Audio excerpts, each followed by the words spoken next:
à tous, je suis ravi de vous retrouver pour ce nouveau JT 4L Trophy Noroto. Une 6e édition dans laquelle vous allez pouvoir constater que les 4L ont été clairement poussés dans leur retranchement. Heureusement, l'entraide est de mise pour franchir les fameux bacs à sable. Regardons ensemble les images.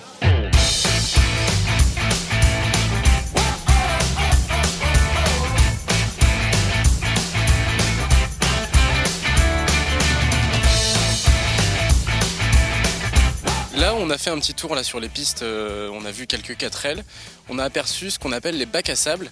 Est-ce que tu peux m'en dire un petit peu plus? Qu'est-ce que c'est concrètement un bac à sable et qu'est-ce que ça représente pour le 4L Trophy? C'est un grand plaisir. En fait, sur la piste, il y a des, des impondérables que l'on trouve quand on roule dans le désert, notamment des passages de sable qui sont très importants et qu'on appelle vulgairement des bacs à sable et dans lesquels les jeunes se plantent. Et là c'est un grand bonheur parce que c'est là qu'on voit l'entraide entre tous ces jeunes.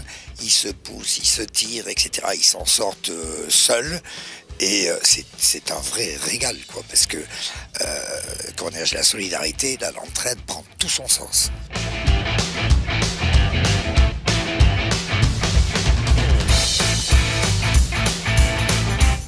Ouais, c'est très dur. Le problème, c'est qu'il y a un trou au bout de la descente, et après, il y a un bac à sable sur 250 mètres.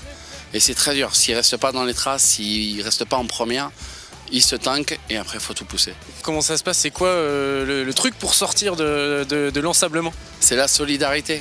On leur demande tous de descendre de leur voiture, de pousser, et tout le monde reste ici autour pour pousser. Et ça marche.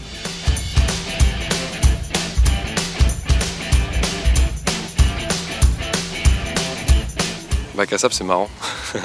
C'est marrant parce que c'est vachement solidaire en plus. Donc on s'enlise nous, il y a les autres qui viennent et quand c'est les autres, c'est nous qui y allons.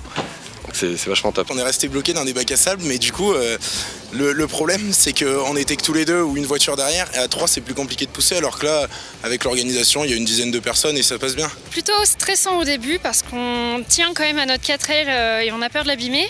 Après on a confiance en elle et il faut aller à fond, et sinon on sait que de toute façon on peut compter sur les autres en cas de besoin, donc c'était plutôt cool quand même, de grosses sensations. On est resté coincés 2 fois. Après, on a dû aider pas mal d'équipage, mais c'était drôle. En fait, on a eu les conseils de Jean-Jacques avant, qui nous a dit « Allez, on appuie sur la pédale ». Donc Fanny appuie sur la pédale et on est passé comme ça, direct. On a eu l'aide, oui, de l'organisation, d'autres étudiants, du coup, et ça s'est bien passé. J'imagine que ça doit être une sacrée montée d'adrénaline quand on passe le bac à sable. C'est un soulagement et en même temps, vraiment, on est très heureux et au point d'en crier et de klaxonner pour faire évacuer tout ça, quoi. Enfin, c'est vraiment très chouette, quoi. Vous l'aurez compris, une journée placée sous le signe de l'entraide et c'est l'essence même du 4L Trophy. Moi je vous dis rendez-vous demain pour un nouveau JT.